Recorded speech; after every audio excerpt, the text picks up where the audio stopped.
I want you to get together.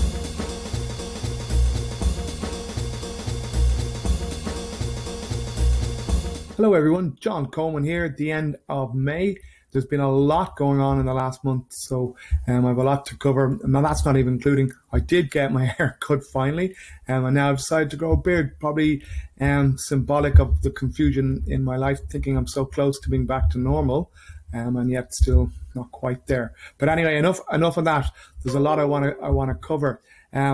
First place I want to start with is basically, well, at the property. At the very beginning of the month, there was a big uproar over the vulture funds that were coming in here and basically buying up all the new properties that were coming on the market in one foul swoop. It was great to see that the power of the people are basically a reaction, did cause a reaction, because on the back of it, well, the government have introduced legislation to make it not as tax efficient for these funds, and also to make sure that at least 50% of all new developments, the properties get sold to first-time buyers. While it's not perfect, it certainly is better than was the case. Unfortunately, these funds are at the moment a necessary evil, because the funds aren't there to actually build the necessary housing stock that is required. So until the government find a better way of helping builders and developers raise finance, then we may be stuck with these funds into the foreseeable future. So hopefully they will find a better way of making sure that the necessary stock is available for people who want to buy and for people who want to rent. Okay, but again, legislation is coming into effect, so a positive result of sorts has happened, right? Now, moving on then, I suppose, into the property prices themselves in the last month. Well, there was a report out based on the prices in March showing that the prices had gone up more than any other month in the previous 12 months, by 3% in the month alone. That's just in Dublin, and outside of Dublin, the prices were even greater. Again, this is indicative of the lack of supply. The central bank are about to review their exception rules and just the overall mortgage market, which would have me worried, to be honest with you, because ultimately price is based on supply and demand. And the last time they were worried about the price, they brought in the new rules and the exceptions. Now, they can't turn around supply in a quick time frame. So demand is the only area that they can really tinker with. So I'm just hopeful that they don't make it more difficult in the coming months. The review is due to start next month, and probably we'll get some indication maybe late October as to what their findings are. But fingers crossed on that one. Mentioning the exceptions, they're pretty much, as I said last month, gone off the table. So the banks just basically pull them at this point. So I would imagine they will come back towards the end of the year. So just keep your eyes open on that, or ears open, because if you need an exception, they're just going to be impossible to get at this moment in time.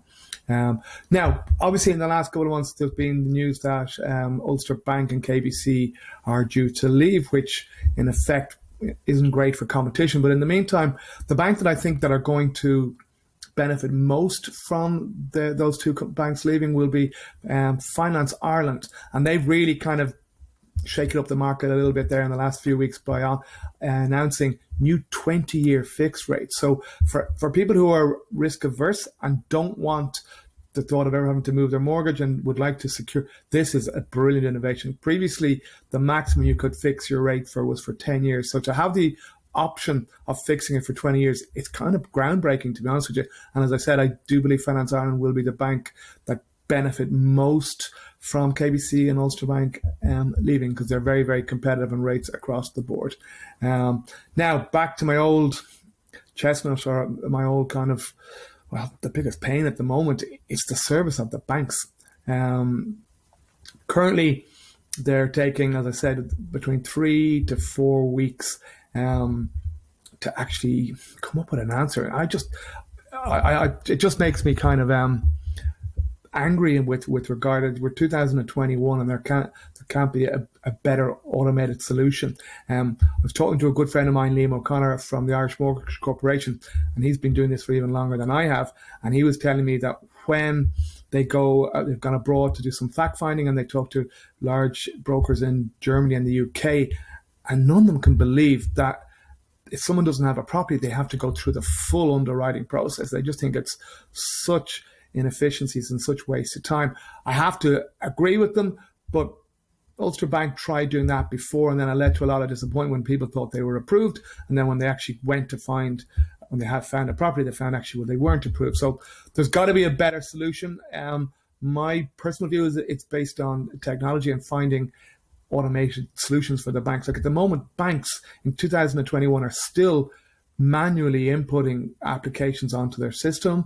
Anyone who may have been trying to get bank statements in the bank still have to wait for the post. So there's got to be some areas whereby the banks can improve. Now, one positive note, I know some of the banks are actively recruiting staff to help with the service levels, because one of the banks had gone from giving us an answer within a week to now 4 weeks. And well, obviously there's COVID, there's the increase in demand, but that's just not good enough in my opinion. So hopefully that will fix itself in the very, very near future and on a short-term basis. But then I think the long-term basis, technology has to be the answer, so that people can get proper service in a quicker time. So we're moving on into, my God, I can't believe we're moving into June. It's crazy. If, I suppose, just to go back on that, if you are still thinking of buying, and obviously if you're looking at new properties with the Help to Buy scheme that may or may not end at the end of the year, getting paperwork together is still the name of the game if you're looking to make sure you can get yourself approved. So